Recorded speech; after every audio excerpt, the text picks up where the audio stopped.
तो कन्या लगन वाले जातकों के लिए हम चर्चा कर रहे हैं राहु और चंद्र युति के बारे में। इस वीडियो में देखेंगे अब अंतिम भाव के लिए, जहां आपके राहु और चंद्रमा सिंह राशि में स्थित होंगे आपके 12th हाउस में। यहां स्थित होते हुए वास्तव में राहु और चंद्रमा दोनों ही आपको किस प्रकार का प्रभाव दे सकते हैं। देखिए, ये अब सूर्य का घर है और सूर्य के घर में यहाँ जब भी चंद्रमा स्थित होंगे तो ये आपकी क्रिएटिविटी और आपकी इमेजिनेशन के लिए बहुत ज़्यादा अच्छा है। लेकिन यहाँ ये फायरी साइन है, फायरी साइन होने की वजह से जातक बहुत ज़्यादा बड़े बड़े विचार रखेगा, अनरियलिस्टिक सोच रखेगा कभी कभी जातक, और वो अपने रिश्तों को लेकर हमेशा परेशान सा रहेगा। यहाँ चंद्रमा 11th लॉर्ड है, तो ऐसा जातक अगर 12th हाउस का प्रयोग करता है अर्निंग्स के लिए किसी भी तरीके से, चाहे वो अपनी इमेजिनेशन यूज़ करे, अपनी क्रिएटिविटी यूज़ करे या अदर कोई भी स्किल अगर यूज़ करे, तो जातक बहुत ज़्यादा अच्छा कर सकता है। लेकिन जातक के जो खर्चे होंगे वो कभी कभी अनवांटेडली बहुत ज़्यादा बढ़ जाएंगे। यहाँ जातक मानसिक रूप से बहुत ज़्यादा परेशान रहेगा, एंग्जाइटी में रहेगा, साथ ही उसको डिसीजन लेते हुए काफ़ी ज़्यादा सोचना पड़ेगा। यहाँ पे अब सूर्य का रोल बहुत अहम हो जाता है। सूर्य वास्तव में कितने मजबूत स्थिति में आपके चार्ट में बैठे हैं। इसके साथ साथ यहाँ सबसे बड़ा रोल रहेगा राहु और चंद्रमा के साथ स्थित ग्रह का। तो जो भी ग्रह यहाँ स्थित है उसका संबंध आपको सूर्य से देखना होगा और राहु चंद्र के साथ उसका संबंध भी आपको देखना होगा। हम ये मान सकते हैं कि राहु के साथ जो भी ग्रह यहाँ होगा उस ग्रह को यहाँ राहु काफ़ी मल्टीप्लाई करेंगे। तो वो ग्रह अब आपके चार्ट में जिन भावों का भी लॉर्ड है उन भावों को लेकर भी आपको काफ़ी ज़्यादा कॉन्शियस रहना आवश्यक होगा, क्योंकि उन भावों के लिए आपको ज़्यादा एफर्ट्स करने होंगे या कुछ हद तक आप उन भावों से जुड़े हुए रिश्तों में बहुत ज़्यादा कंफर्टेबल नहीं होंगे। राहु चंद्र का ये युति आपको बहुत ज़्यादा सपनों की दुनिया की तरफ लेके जाता है, जहाँ पर जातक अक्सर ओवर थिंकिंग करता है, बार बार सोचता ही रहता है और कभी भी वो एक फाइनल डिसीजन तक नहीं आ पाता।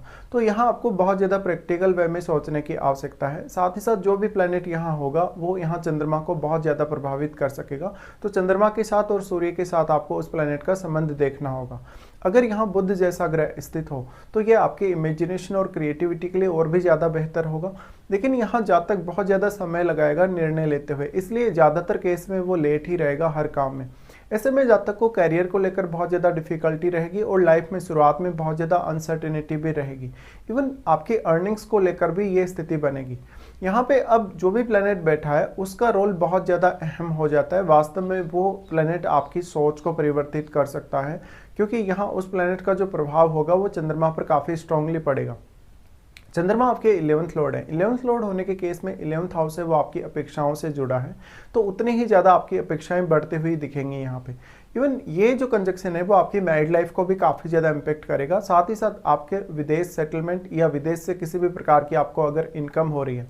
यहाँ पे राहु चंद्र का युति है तो जातक को जब भी एक बार कोई भी सक्सेस मिलेगी किसी भी काम में, चाहे उसका फॉरेन सेटलमेंट हो, चाहे फॉरेन से उसको किसी भी तरीके की इनकम हो या अदर कोई भी आपको सक्सेस मिलती है, तो जातक की अपेक्षाएं उतनी ही तीव्रता से बढ़ती भी जाएंगी। तो यहाँ पे आपको कितना ज़्यादा यहाँ प्रैक्टिकल होना है, कितना ज़्यादा प्रैक्टिकली आपको सोचना है, साथ ही साथ आप यहाँ सेल्फ यानी खुद पर कितना ज़्यादा फोकस कर सकते हैं, किसी और पर डिपेंडेंट रहने के बजाय आप कितना ज़्यादा खुद पर निर्भर रह सकते हैं, ये आपको सोचना होगा। यहाँ पे अब जो सूर्य है उनका बहुत अहम रोल होने वाला है, क्योंकि सूर्य आपके चार्ट में जिस भी भाव में बैठे होंगे उस भाव को वो यहाँ कनेक्ट करेंगे 12th हाउस से। साथ ही साथ यहाँ 12th का लॉर्ड जिस भी हाउस में होगा, हालांकि सूर्य अपनी एनर्जी उस हाउस में प्रोवाइड कर रहे हैं आपको, तो उस हाउस से रिलेटेड काम करना आपके लिए ज़रूर आसान होगा। लेकिन उस हाउस से रिलेटेड जो आपके रिश्ते हैं उनमें आपको काफ़ी ज़्यादा डिफिकल्टीज आएंगी। यहाँ पे अगर हम फिर दृष्टियों के हिसाब से देखेंगे तो राहु सबसे पहले आपके 4th हाउस पे दृष्टि डालते हैं। 4th हाउस पे दृष्टि होने की वजह से यहाँ अक्सर आपकी माताजी के साथ आपका रिश्ता काफ़ी प्रभावित होगा। इवन ऐसा हो सकता है कि आपको शुरुआत में हेल्थ के कुछ इश्यूज़ का सामना करना पड़ा हो, या आपकी एजुकेशन सही समय पर स्टार्ट नहीं हुई हो, एजुकेशन में काफ़ी ज़्यादा बाधाएँ रही हो, या अन्य कुछ इश्यूज़ जो आपकी डोमेस्टिक लाइफ को लेकर आपको रहे हों। इसके साथ साथ हो सकता है कि मदर के साथ पहले बहुत ज़्यादा अटैचमेंट थी या अच्छी अंडरस्टैंडिंग थी, लेकिन उम्र बढ़ने के साथ साथ कहीं ना कहीं या तो आप परिवार से अलग हो गए होंगे, दूर रहने लग गए होंगे, या परिवार से वो उतनी अच्छी अंडरस्टैंडिंग नहीं रही होगी। तो यहाँ मदर के स्वास्थ्य को राहु जरूर इम्पेक्ट करेगा। साथ ही साथ आपके परिवार के लिए आपकी जिम्मेदारियों को बढ़ाएगा और आपके खर्चों को भी बढ़ाएगा। इसके साथ ही फिर राहु और चंद्रमा दोनों का ही दृष्टि आपके 6th हाउस पे पड़ेगा, जहां पर आपके केतु स्थित होंगे। अब यहाँ राहु के साथ कोई भी अन्य ग्रह जो बैठा है वो यहाँ केतु को और केतु के साथ बैठे हुए ग्रह को सबसे ज्यादा प्रभावित कर सकेगा, क्योंकि राहु ने उस ग्रह को काफी मल्टीप्लाई किया है। इसलिए अब राहु का प्रभाव यहाँ केतु के साथ बैठे हुए ग्रह पर उतना अधिक नहीं रहेगा। साथ ही साथ यहाँ राहु और केतु के मध्य 180 डिग्री का जो एंगल बना हुआ है उसकी वजह से यहाँ राहु एक सीमा तक ही केतु पर प्रभाव डाल सकते हैं, लेकिन राहु के साथ बैठा हुआ ग्रह तो यहाँ केतु पर बहुत ही ज्यादा अपना इंपैक्ट डाल सकता है। तो ये भी आपको देखना है। इसके साथ साथ जातक अपने कैरियर को लेकर बहुत ज्यादा स्ट्रगल करता हुआ नजर आएगा, इवन उसके डिसीजन भी उसको बार बार बदलने पड़ेंगे। साथ ही साथ जातक को बहुत ज्यादा मेहनत लगेगी, बहुत ज्यादा उसका हार्डवर्क लगेगा, पर्टिकुलर कोई भी काम उसका भले ही हो, चाहे करियर को लेकर है चाहे अन्य कोई भी डोमेस्टिक कार्य है।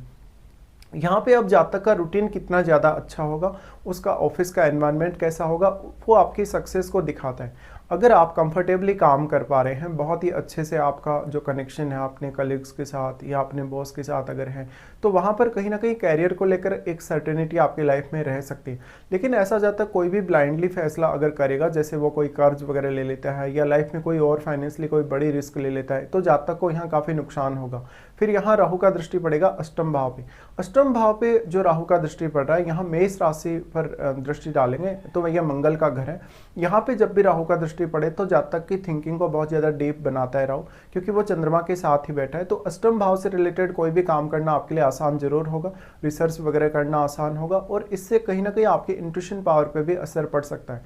तो इस तरीके से आपको देखना है। अब यहाँ पे आपको अपनी महादशा पर भी विचार करना होगा। साथ ही साथ जिन ग्रहों का दृष्टि आपके 12th हाउस पे है उन ग्रहों पर भी आप विचार करिएगा।